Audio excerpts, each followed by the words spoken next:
Olá, turminha, nossa aula de hoje de artes é muito top. Nós vamos falar sobre os super-heróis, os heróis nos tempos atuais e vamos ver a relação desses super-heróis com a mitologia. Gente, mitologia é uma fonte excepcional para você conhecer a fé, a questão da religiosidade, os costumes de um povo, ou seja, é também a cultura. Você pode sim aprender com os super-heróis e eu vou provar isso para vocês hoje. Vamos lá?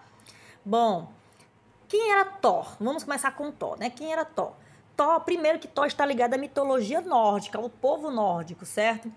Thor é um deus da mitologia nórdica associado a quê? A trovões e as batalhas, porque o povo nórdico era um povo guerreiro, certo? Seu culto era muito popular entre os camponeses. Descrito como um homem forte, de cabelos vermelhos, barba com seu inseparável martelo, Thor está ligado à força, proteção, tempestade, escura e fertilidade. Gente, Thor é filho de Odin e Jord, a personificação da terra, certo? É um guerreiro que utiliza o martelo mágico. Eu não sei pronunciar isso aqui, vocês vão me ajudar. Mihojin, eu acho que é isso, mas vocês podem me corrigir. Que nunca erra o alvo e pode ter seu tamanho reduzido. Os antigos acreditavam que os trovões eram a prova que Thor estaria usando o martelo, daí a crença em considerá-lo como deus do trovão, ou seja, cada vez que trovejava, o povo dizia, olha, Thor está usando o seu martelo em algum lugar, certo? Muito interessante, né? Aqui, vamos falar um pouquinho sobre os Cavaleiros do Zodíaco, certo?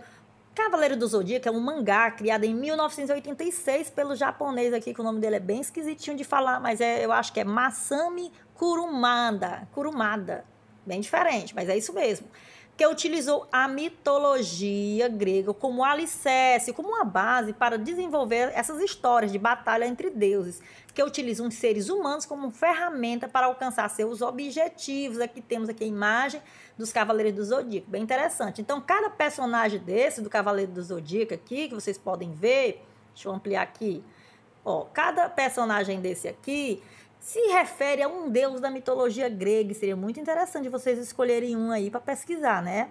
Vamos ver o que a gente faz sobre isso no finalzinho da aula, tá bom? Pensei agora numa boa ideia. Bom, vamos falar sobre a Mulher Maravilha, certo? A Mulher Maravilha, gente, é uma personagem incrível, espetacular. Vamos aqui falar sobre ela, certo? Vamos aqui, ó. Na mitologia grega, vamos minimizar um pouco, as Amazônias são uma tribo. Por que eu estou falando de Amazônias? Porque quem inspirou a Mulher Maravilha foi as Amazonas, certo? Foram as Amazonas que inspiraram aí a Mulher Maravilha. Gente, mas quem são as Amazonas, né? Nós vamos já entender aqui quem são as Amazonas. Gente, ó, na mitologia grega, as Amazonas são uma tribo de mulheres guerreiras, fortes, habilidosas e corajosas que lutavam de igual para igual com guerreiros homens, certo? As Amazonas são inspiração para a princesa Diana, eu acredito que é isso, e Temícera, a Mulher Maravilha. Ou seja, gente, quem inspirou aí, primeiro que ela está ligada à mitologia grega, não esqueça, a mitologia grega, certo? Segundo, ela foi inspirada nessas Amazonas, que eram essas mulheres guerreiras, porque assim, na Grécia, as mulheres, elas eram, tipo assim, elas só serviam, só tinham valor na sociedade se elas fossem esposas, se casassem, fossem esposas ou tivessem filhos, certo? Então, as Amazonas são mulheres que não aceitaram esse destino, porque a mulher só vai ter valor se tiver filho, se for casada, se ela não tiver filho, não for casada, ela não tinha serventia para a sociedade. Então, elas criaram uma república onde só tinha mulheres, elas não aceitavam o destino e elas achavam que a única forma delas realmente serem valorizadas, livres, era não se casando. Então, não aceitavam-se homens lá, certo?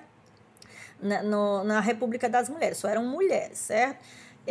Outra coisa também, elas, diz a lenda, né, a mitologia aí, que elas cortavam, elas assim, elas eram excelentes guerreiras, assim, tão boa quanto os homens, e elas eram grandes arqueiras também. Diz a história que ela cortava um dos seios, né, para poder atirar melhor com o arco, certo? A Mulher Maravilha foi inspirada em uma delas que resolveu não fazer isso. Ela se apresentou inteira, certo? E ela tinha esses poderes, essas habilidades de uma verdadeira guerreira.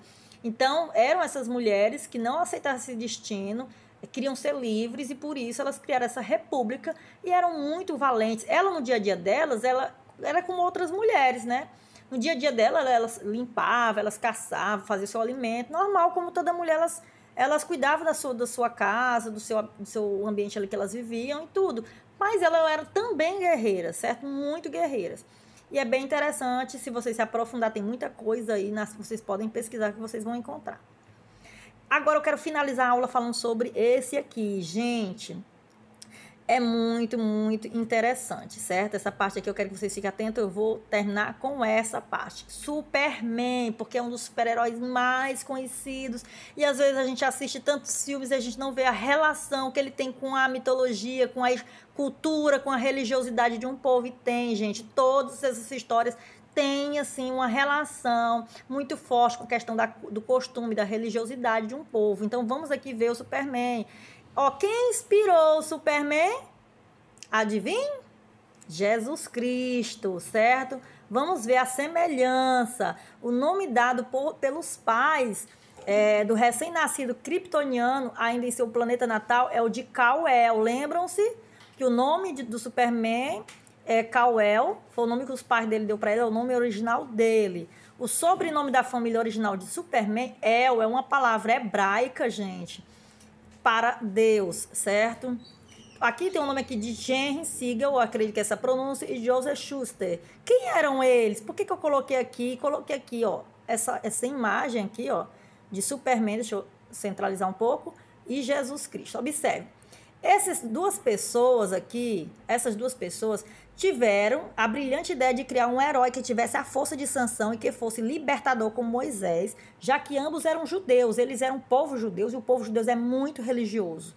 Ao longo do tempo, algumas mudanças foram feitas sobre a origem do Superman, ficando nítida a comparação com Jesus Cristo. Eles, porque existem os judeus messiânicos que acreditam, né? Mas existem os judeus que estão esperando aí Jesus ainda, mas os dois acreditam sim em Jesus. Então, eles eram povos muito religiosos.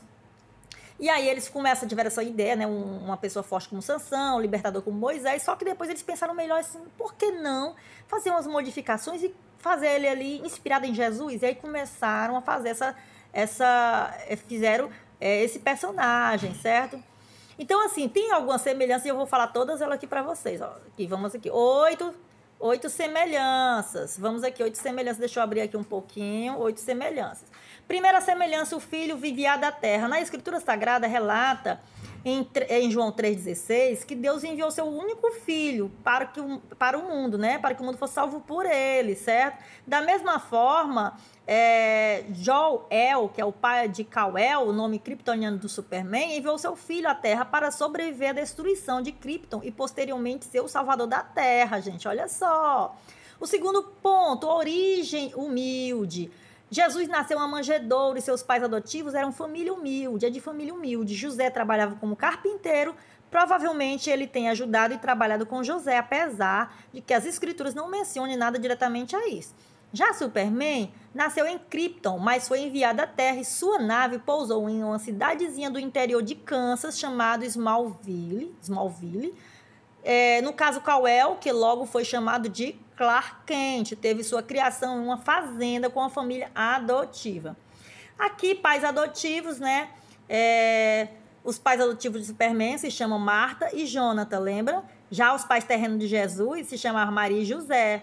Se prestar atenção, ambos têm pais com as mesmas iniciais, M e J. Vocês observaram aí?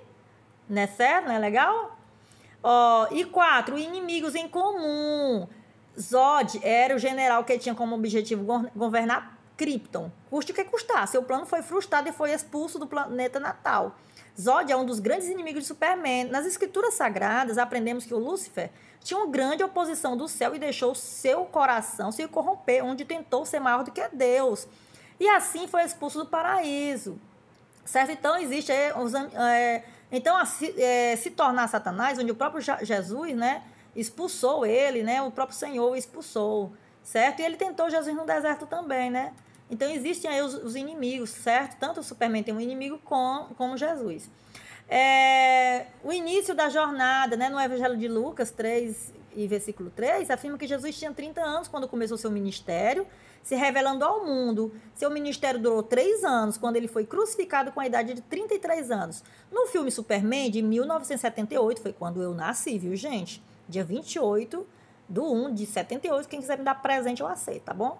Então, assim, o herói se revela ao mundo aos 33 anos, semelhança parecida entre as idades, observem aí como é legal. A origem do nome, o sobrenome, que é o ponto 6. O sobrenome da família kryptoniana de Superman, El, é uma palavra que vem hebraica para Deus. Como a história de Cristo, El, Deus envia seu filho para proteger o mundo e mostrar-lhe o caminho. 7, gente, a fazer a vontade do pai. No filme O Homem de Aço, quando Clark Kent encontra seu pai biológico, Jor-El, ele é guiado para uma decisão definitiva, ou seja, Clark é levado a cumprir o papel como herói da Terra, segundo os ensinamentos de seu pai. Jesus deixava claro que ele não veio para fazer a vontade dele, mas sim de Deus. Observem, gente. E o 8º ponto e o último, mas tem muito mais, viu, gente? Se a gente procurar, tem muito mais. Morte e ressurreição. Em cumprimento de sua missão para resgatar a humanidade da condenação eterna, Jesus é o Cordeiro de Deus enviado ao mundo para que todo aquele que nele crê não pereça, mas tenha a vida eterna. Jesus morreu com a morte de cruz e ressuscitou ao 3º dia. No arco do filme Batman versus Superman, vocês estão lembrados em Liga da Justiça? Vemos o Superman entregando sua vida para matar o Apocalipse. Logo, ele é ressuscitado para poder ajudar a Liga da Justiça a enfrentar um inimigo ainda mais poderoso. Mas vamos aqui falar aqui sobre isso aqui, ó, gente, ó. Nos anos 90, o Conselho Editorial Cômicos, ou seja, eles fizeram uma reunião, vou aqui resumir, eles fizeram uma reunião e pensaram em fazer alguma coisa para balançar aí o público, mexer com alguma coisa sobre a história do Superman. E eles resolveram assim, vamos matar Superman, certo? E tomaram essa decisão, então o Superman vai morrer. E aí, após a morte, os 4 títulos de personagem entraram em um hiato, ou seja, muitos chegaram a pensar que realmente o Superman tinha morrido porque passou 3 meses, porque essa revista onde mataram o Superman era a revista de número 75. Então, quando o Superman morreu na história, passou 3 meses, não se falaram nada, não fizeram outra revista, nada, ficaram em silêncio total. Então, muita gente achou que realmente Superman tinha morrido, que ali era o final da história de Superman. Muita gente correu para comprar a revista gente, vendeu muito, muito, muito. Foi uma das revistas mais vendidas. E aí, com 3 meses depois, quando ninguém achava que Superman ia voltar, 3 meses depois, Superman voltou à vida para ajudar aí, certo? Ajudar a Liga da Justiça a enfrentar um inimigo muito maior. Então, aqui, essa relação aí, referência, a semelhança com Jesus, porque Jesus passou 3 dias, né, morto, e Superman 3 meses, essa semelhança, certo? E os dois ressuscitaram, né? Jesus ressuscitou e Superman também ressuscitou. Então, gente, por que eles tem essa relação? Porque os criadores do Superman são judeus. Judeus acreditam e esperam Jesus Cristo, esperam o Messias. Então, eles fizeram um personagem. Primeiro, inicialmente, era para se inspiraram em Sansão e em Moisés, e depois eles perceberam que poderia aí se inspirar em Jesus Cristo e foram aí fazendo essa relação de semelhança. Gente, é muito legal, gente, a gente ter essa visão ampliada, visão de mundo, procurar entender que tudo revela. Gente, uma propaganda, uma imagem, uma linguagem não verbal, se você olhar com o teu olhar crítico, você vai perceber muita coisa, entender muita coisa, isso é muito bom. A sua criticidade para você não ser uma pessoa que as pessoas te manipulem fácil. Então, essa aula é muito legal. Então, aí eu deixei aqui no final um versículo para corroborar aqui a nossa aula de hoje, que fala sobre a religiosidade de um povo, a cultura e os costumes. E eu deixei esse versículo para vocês para que o Deus de nosso Senhor Jesus Cristo, o Pai da Glória, nos dê em seu conhecimento o espírito de sabedoria e de revelação. Então, tudo se revela através do nosso olhar. A gente tem que ter uma mente aberta, uma visão ampliada para a gente perceber, seja uma propaganda, seja um gênero qualquer, você pode aí perceber muita coisa interessante, gente. Espero que vocês tenham gostado da aula. E uma das atividades eu vou colocar no grupo, mas outra atividade é vocês pesquisarem Um super-herói pode ser um dos Cavaleiros do Zodíaco, que tem relação com a mitologia grega. Cada um desses mangás representa um deus. Vocês podem escolher e decidir fazendo um caderno aí essa pesquisa. Mas eu vou colocar também a atividade do livro para vocês, tá bom? O livro de artes. Eu vou colocar no grupo. Espero que vocês tenham gostado da aula.